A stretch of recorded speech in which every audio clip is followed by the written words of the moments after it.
We'll have more than enough convincing. Yeah, but Be'ez Hashem, we'll see. I mean, this is the generation of Mashiach. It has to be. It just has to be. People just, you know, Right. are just going crazy about it. Okay, let's go. There's a famous story about Rabbi Menachem Mendel of Kutsk, the Kutzker Rebbe, and he said that when Mashiach comes, as everyone, all of the Jews are going to come to greet him, and they're going to be a long line, and they're all going to say Shalom Aleichem Mashiach, and Mashiach is going to say Shalom Aleichem, because all the dead are going to rise. Maybe he'll give out dollars. I don't know what he's going to do. Anyway, Menachem Mendel ben Kutz said, I'm going to be the last one. I'm going to wait. And as soon as the last one, the Mashiach is going to say more people, his helpers will say, no more people. I'm going to run there and say, yeah, there's me. And he's going to say, who are you? I said, Menachem Mendel of Kutsk. And he'll say, Menachem Mendel of Kutsk, you really wanted me to come. Why did you wait so long to come? Everybody's your last one. And I'm going to say to the Mashiach, why did I wait so long? Why did you wait so long? And that's what Mashiach is. What are you going to do? He's delaying. He's driving us crazy, but it's going to have to happen. It has to happen. Jews have to come back to their senses. Here we go. I have to come back to my senses. I mean, I'm talking about this. I don't really, how do you say, feel maybe a little tiny bit. I believe it more than other people. And the suffering has to end too. That for sure.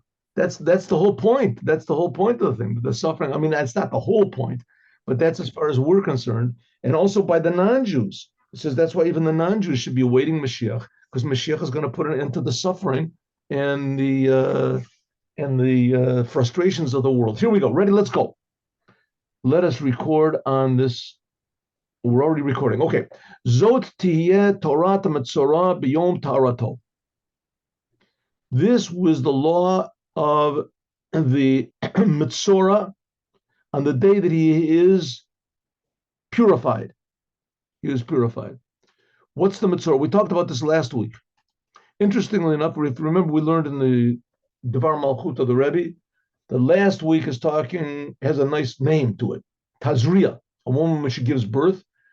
That's the title. But the whole content of last week's Torah portion was this Metzora, this weird spiritual impurity that was equal to death. Says the impurity of death, one of the worst impurities there could be. That's the content of last week's Torah portion. This week's Torah portion is the opposite. It has a terrible name, Metzora. Metzora, that's the name of the impurity. That's the name of this spiritual disease. But the whole content of it is how the Metzora becomes healed, becomes purified. What to do? So it says, Zot tiyeh Torah Metzora. This is the law of the Metzora, b'yom tarato, on the day that he becomes permissible again.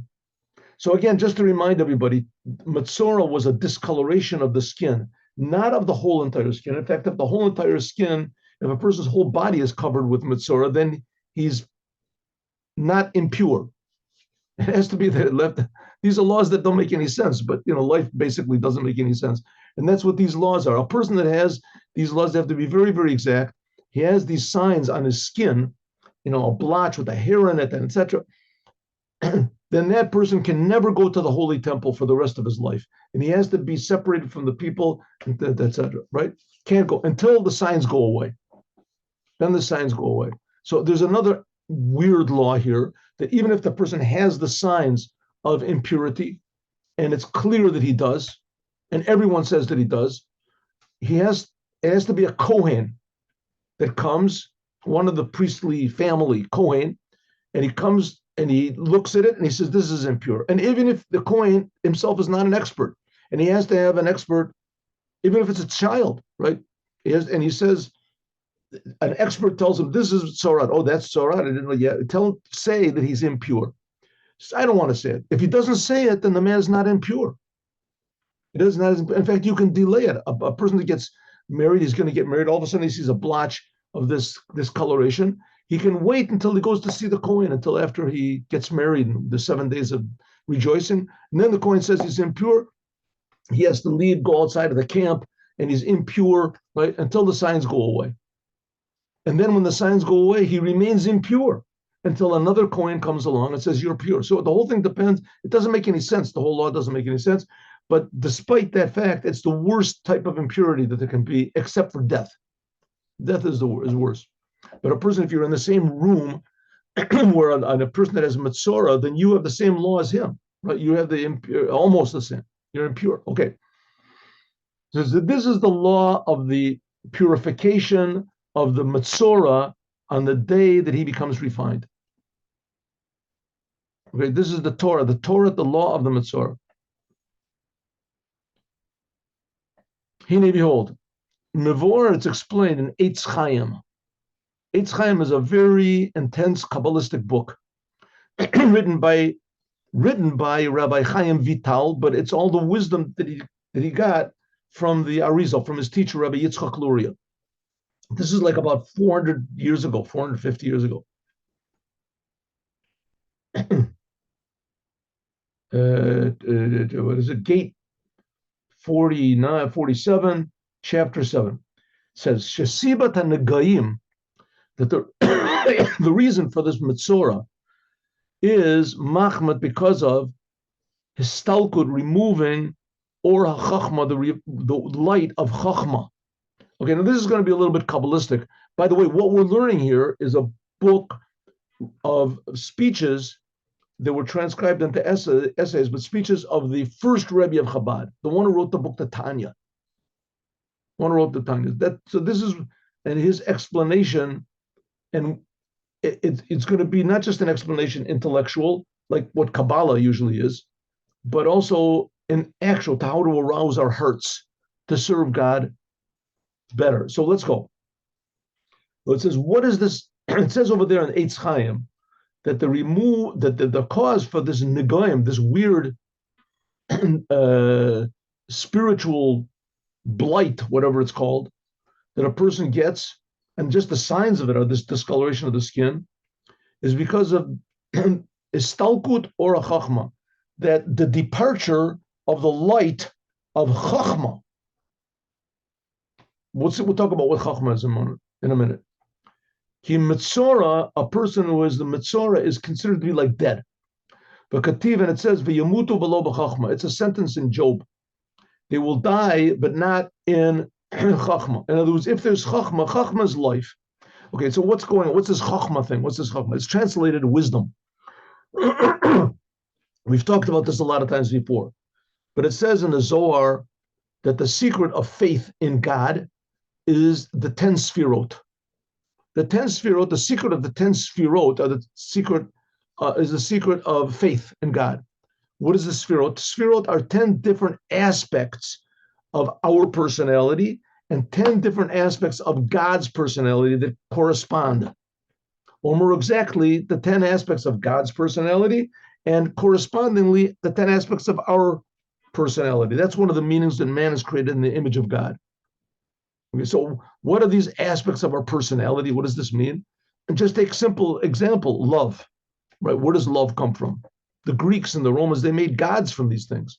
Power, beauty, right? The 10 Sfirot, that's Chachma, Chesed, that's love. Gevura, that's power. Tiferet, that's beauty, balance. That's just 3 of them. That's the emotional ones. Those are the top 3 emotional the characters. But on what's driving all that, just like in a human personality, intellect, you have a mind, your mind, what you understand, what you feel, that's what directs your emotions, right? Somebody gives you a check and you don't know the language that's written, you're not excited. As soon as you understand what's going on, you understand that there's cover for the check, you understand it's written to you, then you get excited. So your understanding is what directs your love and your power and your beauty and the balance and things like that. Okay, so God also has these things. God also has them. And your soul also has it. Your soul also, not just how you act, but the soul itself. Okay, so in a Jew, it's a little bit different because a Jew has what's called 2 souls. A Jew has a natural soul, let's say more or less like everybody else. You get excited about the world, you get excited about money, you get excited about yourself, right? You're afraid of pain, you like pleasure. But a Jew also has what's called a godly soul. And the godly soul gets excited about what God wants. So what gives God pleasure you like, and what gives God pain. When it says when people do sins, it gives God pain. Okay, this is not understandable. This is not comprehensible. You can't understand this at all because you can't understand God, but it's a fact. And this is showing how God is connected and is interested and involved in every aspect of the world. And also, conversely, how we can influence God by means of our changing our personalities, as that changes God's personality. So that's why it's called the secret of faith, because if you don't believe that that God has a personality, so you think that God is some way, some amorphous being. And if you want to have any connection to your own personal life, so you have to worship a person or a star or a planet or a statue or something. A force, a ghost, this. You have to worship something else in the middle. So we say it's not so. We're worshiping only God himself, and God has a personality. Okay, and God's personality is reflected in our personality, in most directly Jewish personality. That's the Jewish soul. Okay, so in the Jewish soul, in order for it to work, it has to have all of the 10 aspects have to be connected to the Creator. In other words, your what they call Chachma has to be connected to God's Chachma. Your Bina has to be connected to God's Bina. You have to understand things the way that God understands things. You have to look at things the way that God looks at things. That makes a real world, because God is creating everything in the world. If you look at things from God's point of view, that's from the Torah's point of view, then everything in the world is real and important. But if you look at things from our point of view, really the fact of the matter is nothing really exists. Everything is being created from nothing. If you look at it from God's point of view, then everything is being created by God for a purpose. If you look at it from our point of view, then everything is just here and there's no purpose to it. So if there's no purpose, really there's no existence. Really there's no existence, because the fact is everything exists. The only reason everything exists is because everything has a purpose. Everything. Some sort of a purpose. That's from God's point of view. Nothing is accidental by God. And if you look at it from God's point of view, so everything is very important. God is creating it, especially people. Okay, so here we go. So we have in our personalities 10 aspects that we have to activate them by connecting them to the Creator. So our Chachma should be God's Chachma. What is Chachma? Chachma is, we'll learn in just a moment, but Chachma is total surrender. Life. That's what life is. Life is surrender. When does your heart work? When it doesn't feel itself. Your stomach, your lungs, your liver. Everybody should have. You should never feel your lungs or your liver or your heart.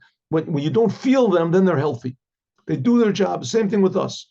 When you think about what your job is, then we've talked about this a lot of times. That's called Chachma. Chachma means total surrender to the truth. Another name for it is life. Life. Okay. Then there's Bina. Bina is the second highest aspect of the soul. And Bina is already taking this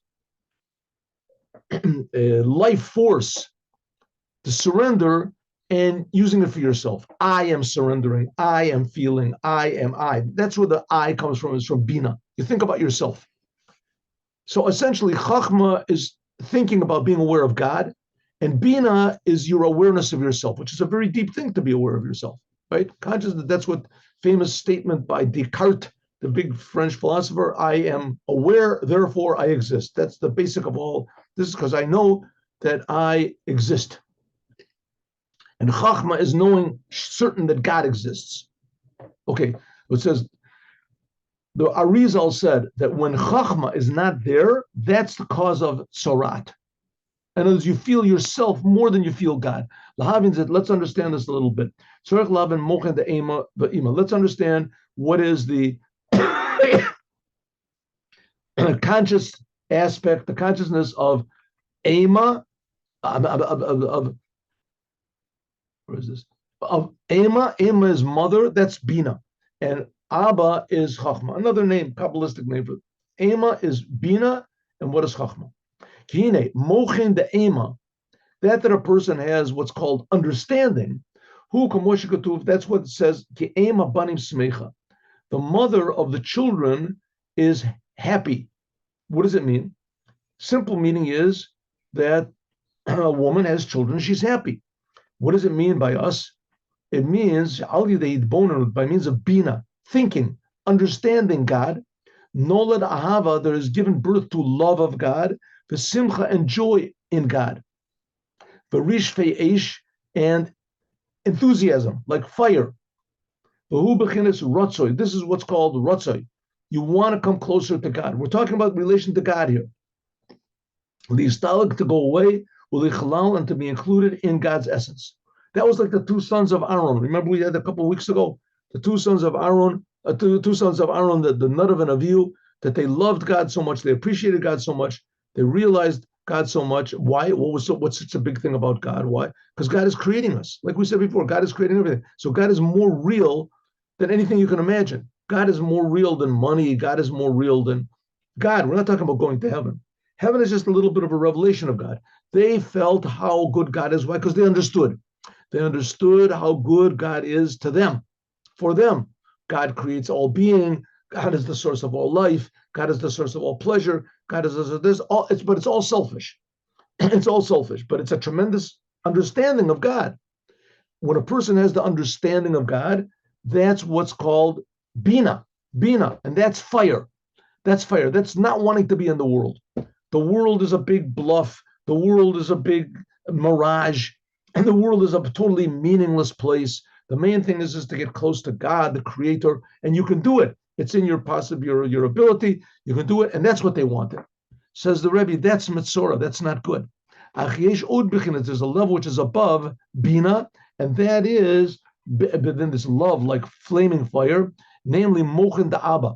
That's what's called the intellectual aspect, the consciousness of Abba, of Chachma. What's Chachma?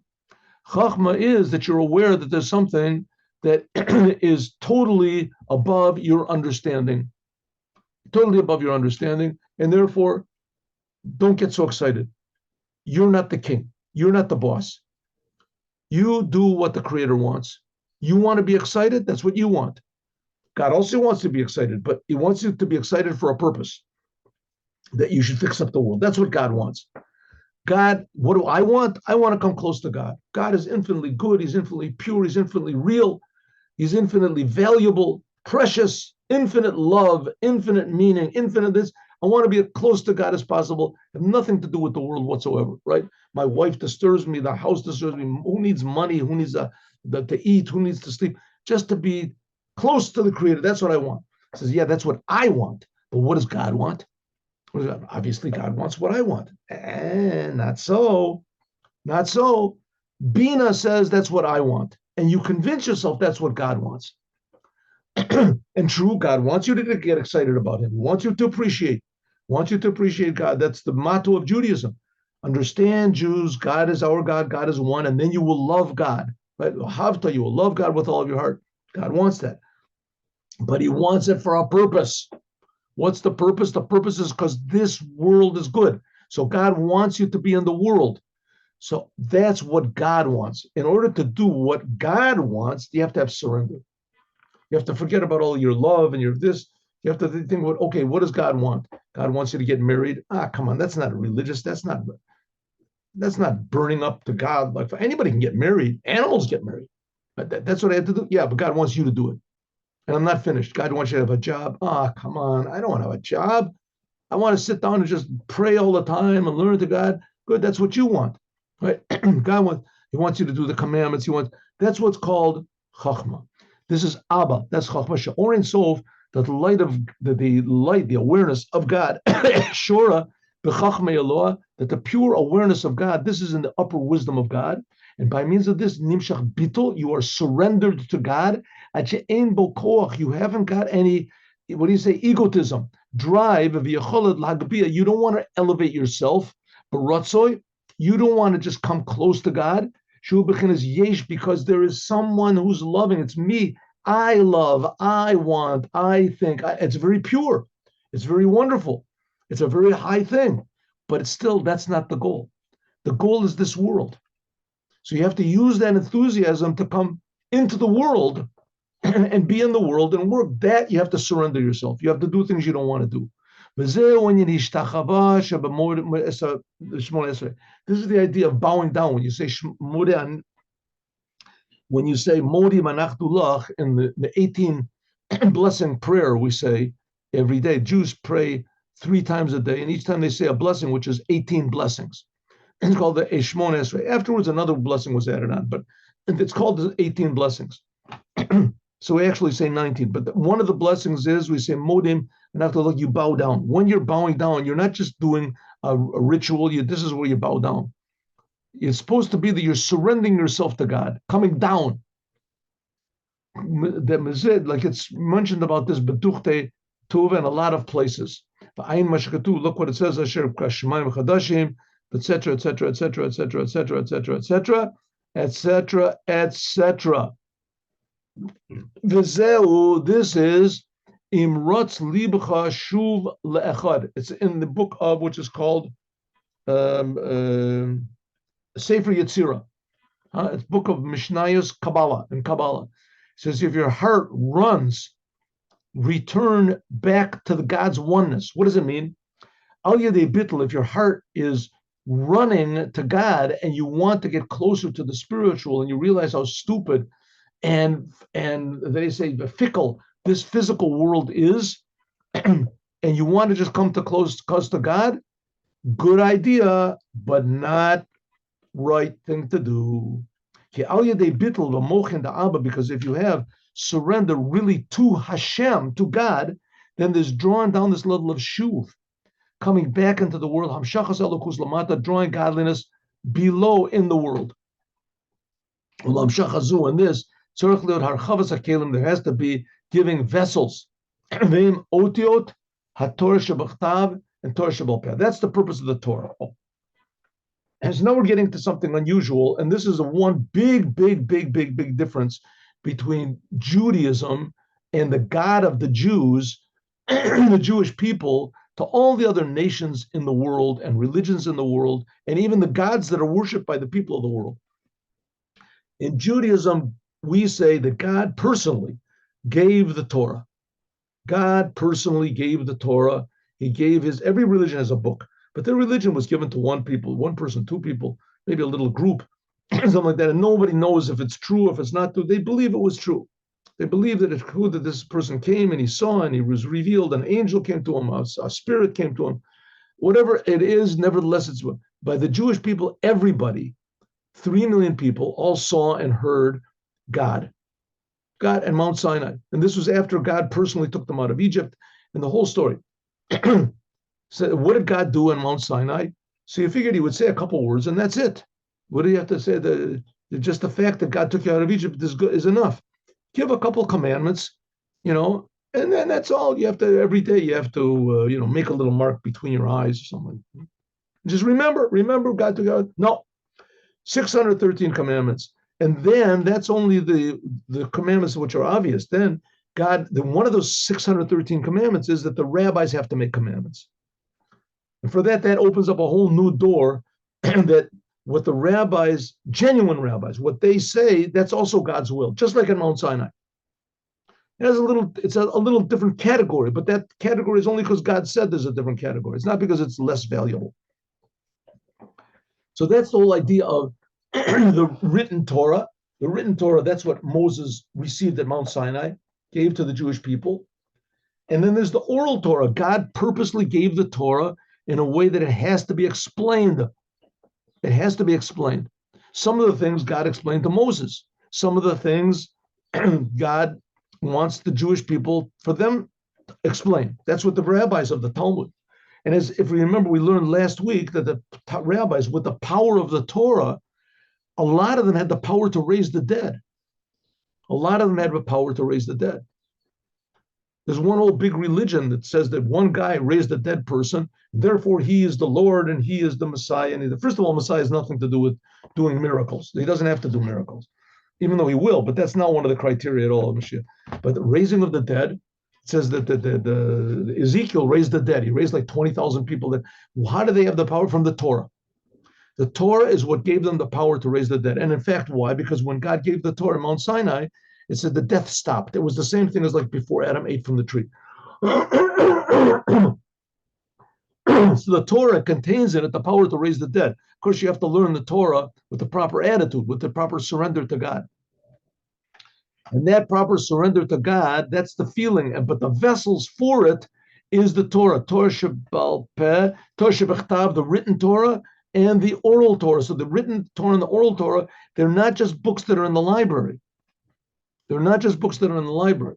And they're not some sort of spiritual book that you read them and you leave the world and you leave your wife and you leave, but you go and live in a cave somewhere, or you can just, if win friends and influence people, or lose friends and influence people, whatever you do, right? Just float through the world, and nobody, you can speak low, quietly, and make blessings. No, the Torah Shebechtam, Torah Shebechtam, that enlivens us, makes us more dynamic in this world.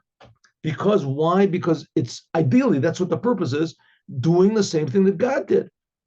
When God gave the Torah, he came down into the world and showed how important this physical world is, which is not a very godly thing at all. God really cares about every little bug, every little, who needs a God like that? Right? Little children, madmen, right? You get them take them for a job interview or something. You see, no, he's looking at a little leaf or something. He's playing with the little details. Oh, look at that. A ant. Look at that ant. Ooh, this guy's gonna, right? Take that. Even though we got a president of the United States does something like that, but that's an aberration. That's what God does also. God also does. He creates every ant. He creates every bug. He's interested in every blade of grass, everything of this. How do you know? Because he gave the Torah. The Torah is God coming down, and every detail in the world is covered by the Torah. You can't step on somebody else's lawn. You can't, whatever, every detail that there is in the world, because that's how God comes down into the details of the world. The divine is in the details. And that's what the Torah is. That's the whole idea of the Torah. God personally coming down into the world. Now you can say it's not God coming down. It was Moses came down, right? So, okay, the first two commandments, everybody heard directly from God. Their souls jumped out of their bodies. So everyone knows that Moses wasn't lying to everybody. I mean, you can't fake this revelation of God. And then afterwards, the rabbis carried on this ability of Moses to bring God into the world. That's what it says at Eitz Chaim, the of Leah and Rachel, Perek Zion, V'zel Lashon, and this is the language. Zachar Klal. Remember this general principle. This is more Kabbalistic stuff. Ready? She'en nasa beit partzufim elu of Leah and Rachel. Kan here ela achar his galus mochin the Abba in Zer Anpin. Ad kan lashonom. Okay, this Leah and Rachel are two different revelations. It's the name for two different revelations of God in the, how do you say, the vessels of us. Leah is usually thought, and Rachel is usually action or speech. So godliness coming into our thought and godliness coming to our action, and this is because God is coming down. And the ability for God to come down into the world, that is this thing of Chachma. Chachma, surrender, making us vessels, surrender to the Creator, making us vessels for the plan of God to make this world a perfect place. That, by the way, is another big mistake of all the religions in the world. They say that the goal is to go to heaven and that this world is a bad place. Well, the fact is, the way the world is now, it's pretty bad. But ideally, it's not supposed to be. It says in the 6 days of creation, right before it says Shabbos came in, 1 second. Then look in the beginning of the creation in the Torah, in the Bible. So it says over there that right before it came in Shabbos, it says God saw everything that He made, and it was very good. So this world is very good. We see that the world is not very good. So we're saying no, the world is very good, potentially. In potential, it's very good, but it's concealed. That's why God put man in the world, to make it even better. This is before He ate from the tree. Make it even better. According to some opinions, that what it says, the world is very good. This is after Adam ate from the tree. because it says it right before Shabbat came in, and Adam ate from the tree 3 hours before Shabbat came in. So that it says God saw everything he made. It was very good. This is after Adam ate from the tree. The world still was very good. It's very good, but we have to fix it up. The ability to fix the world up, that's what God wants. The ability to realize the world is a terrible place and get out of the world, that's what we want. Says, good, you should have that feeling. You want to connect to God, you have to, but you should bring that into the world, and that's what's called the revelation of Chachma. When there's the revelation of Chachma in the world, Mochim of Chachma, Abba is Chachma, and Zeranpin are the emotions, then there can be what's called Rachel and Leah. Rachel is God's, is being able to say what God wants, and Leah is being able to think of what God wants. Leah, because Leah, that's the letters of thought. The Hebrew is Torah shebechtav. That's the written Torah. The written Torah is very, very terse, very, very exact. And it's just like thought that gives birth to action. Sometimes a person can have one thought. From one thought gives birth to a million words. The classic example of that is, I don't know, I have to think of a better example, but communism. I got idea of communism, right? The Marx, Engels, they got this idea, one little idea that man is totally determined by the physical world, by economics. What was it called? Dialectical materialism or something like that. That man is totally, what makes man, determines what man is economics. You have money, you're a human being. You don't have money, you're not a human being. You get rid of money, everybody's a human being. That one little idea, it developed and morphed into thousands and thousands of books and ideas and deeds and revolutions and things and they were all, none of them worked, but still amazing, amazing ideas. That's one little thought. The same thing, lahavdil, a million havdil. I have to think of a better example. Every word that's in the written Torah is just like a seed. It's one little idea, and from that comes the oral Torah, the Talmud. The Talmud, that's the Torah shebechtav, it says there's 600,000 letters in the Torah. That's the letters of God's thought. That's what the written Torah is. Like it says in another place at Shabtotai Tishmoro. And that's Leah. And Rachel, that's the letters of speech. Torah Shebal Peh. But both of them are useless, meaningless, if you don't use them to bring godliness into the world. If you just think it's a really nice book, it's a very complicated book, very wonderful book. And there were a lot of Jews that did. That was a very big thing in the opposition to Judaism. To the Malbim was famous, and Rav Shimshon, Rav Oil Hirsch. These were people, the Malbim was in Romania. And these great rabbis and their opposition were people that they didn't believe in God and they didn't believe in the Torah, but they were experts in the Torah. A lot of them were geniuses in learning the Torah. And as they had the written Torah, the oral Torah, but they didn't have any holiness in it. That's the idea of Chachma, coming into it, that God actually can come down into the world. He cares. Therefore, therefore, the creation of these two is drawn down by means of the revelation of Abba, of Chachma Daika. Shehu Bittel, this is total surrender, that from this comes down what's called Shuv. Shuv means returning to the world, being in the world and fixing up the world. Vehi Amshacha, this is drawn down into the vessels of the Torah. That's what God wants. God creates the world because he wants to be revealed in the world. That's why he gave the Torah in the world. He wants to be revealed in the world. And in order to reveal God in the world, we have to forego our own personal desires, even if they're holy desires. Even our own lust that we want to come closer to God, and they're very pure and it's very wonderful. But nevertheless, we have to say, good, that's only a preparation. Loving God, fearing God, burning up to God, Shema Yisrael, understanding God. You should love God with all of your heart, with all of your soul. Then when it says with all of your might, called Miodecha, that's talking about coming back into the world. Well, that's not mentioned in this mimer, but other places it is.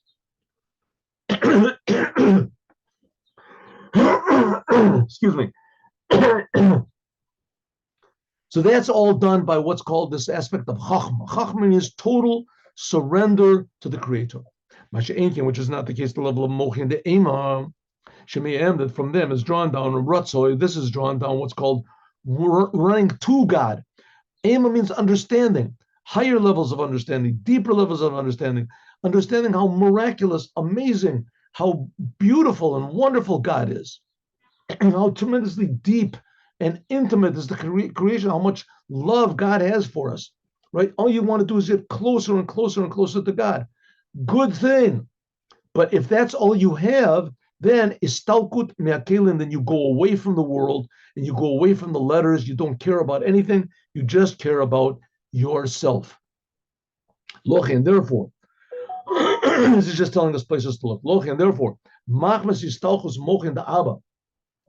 If there is no, what we say, this aspect of Chachma, being in the world, fulfilling the purpose why God created the world and why He gave the Torah, to make God revealed in the world, Shezeu inyan sorat, that is the result of that, is this spiritual leprosy, this disease.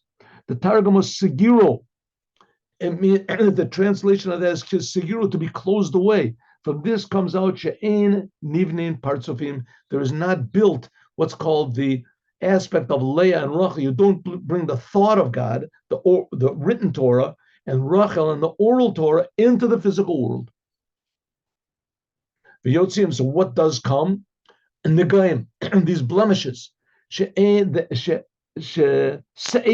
corresponds to Leah, because it's not drawn down what's called shuv, and it's a sapachat that says is Rachel, because it's not drawn down into the vessels and the letters of holiness. Then, because there's just Rotze alone, going to God alone, Yochel Istayef, there can come Yanika Lechitzonium, can come these ugly spiritual diseases. And just like a person, for instance, example, a person gets very excited about prayer.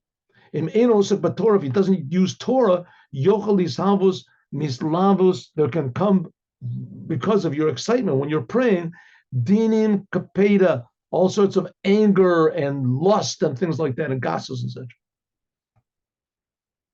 There was a very famous person, I don't want to say his name because it's just saying bad things about him, but he was very proud of this, that his thing was just prayer. He was a well-known person. And he was even he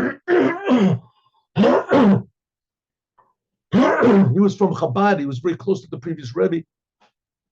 And they say that he even could remember tremendous memory of the speeches of the previous Rebbe. And they say that he took LSD. I don't know what he did.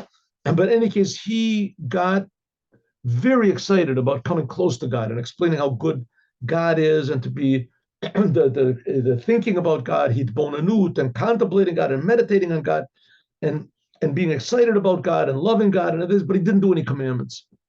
And he didn't really learn Torah.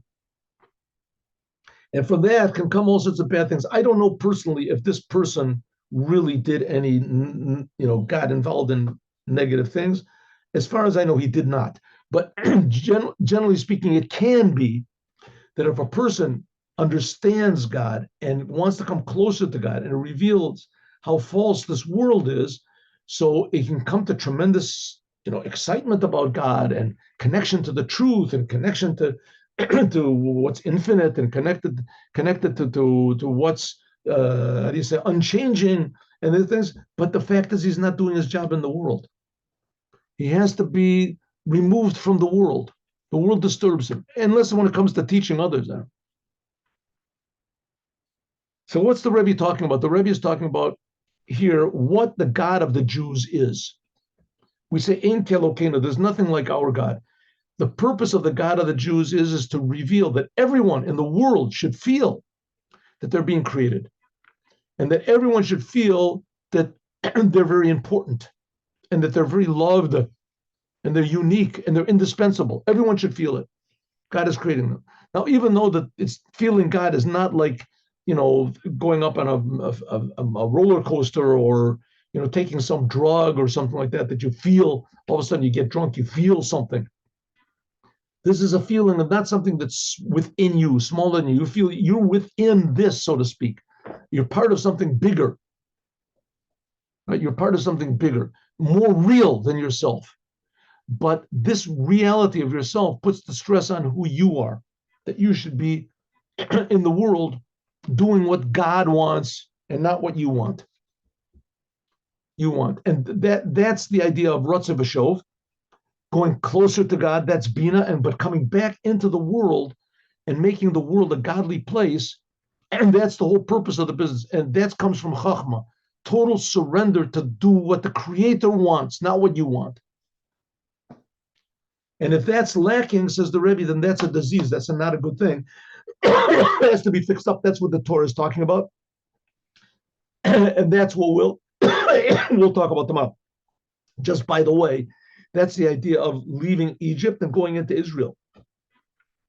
And going out of Egypt is coming closer and closer to the spiritual, to the godly.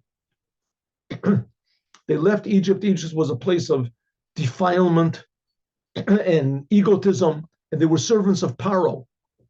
And they were supposed to come out and be servants of God. In other words, when you're a servant, you don't do what you want. You do what? As soon as they got out of Egypt, they got revelations of God. All of a sudden, they started thinking, hey, maybe I'm the boss. I can do what I want. And that's why they worshiped the golden calf. That's why they always wanted to go back. And Moses was always there to give them, that's Bina. Moses was always there to give them the Chachma, bring them back into the world. Stop doing what you want. Start doing what God wants. You love God? Yes. Then do what God wants. No. Moses said, yes, has to be answered to both of them. Yes. You love God and you want to do what God wants. That Moses was always bringing them down into the world. That's the level of Chachma. That's the thing of the Torah. Bring the Torah. That's why Moses gave the Torah into the world, to bring them down into the world. A Jew that does not have this desire to bring godliness into the world, says the Rebbe, that's this thing of Metzora, as we're going to talk about more, God willing, tomorrow. Oh, but by the way, that's going into Israel. That's the whole thing of going into Israel. That's what Moses drove them into Israel. And the Jews didn't want to go into Israel. After they left Egypt, they just wanted to be elevating all the time, coming closer to God. They were in the desert. God was providing for them all their needs. That's what they wanted, just what they call Bina, going closer and higher and more spiritual. And Moses said, no, that's not the thing. You got to go in the land of Israel. What's there? And you're going to work, you're going to plant, you're going to grow, you're going to have a lot of produce. The ground will be fertile. You will grow. They said, we don't want any ground. We're in the desert. We're getting manna from heaven. Okay, it's got its drawbacks, but it's better than going and plowing all the time. What's going to do? What are we going to plow? We got to plow for. We want to learn Torah. We want to come close to God. We're going to kind of plow and to take out weeds and things like that. Let other people, let the people that are in Israel stay there. Right? If God wants to, if God wants to get rid of them, so let him get rid of them. And Moses said, no, you don't understand. You've got Bina. I want to give you Chachma, that you come into the world and work in the world. That's what's called the Holy Land. The land, the holy part of it, and that's going up to God. The land is bringing it down into the world. Holy land. Okay. We'll talk about this more, God willing, tomorrow. Now, let us do the. I'll explain what we're going to do. 1 second.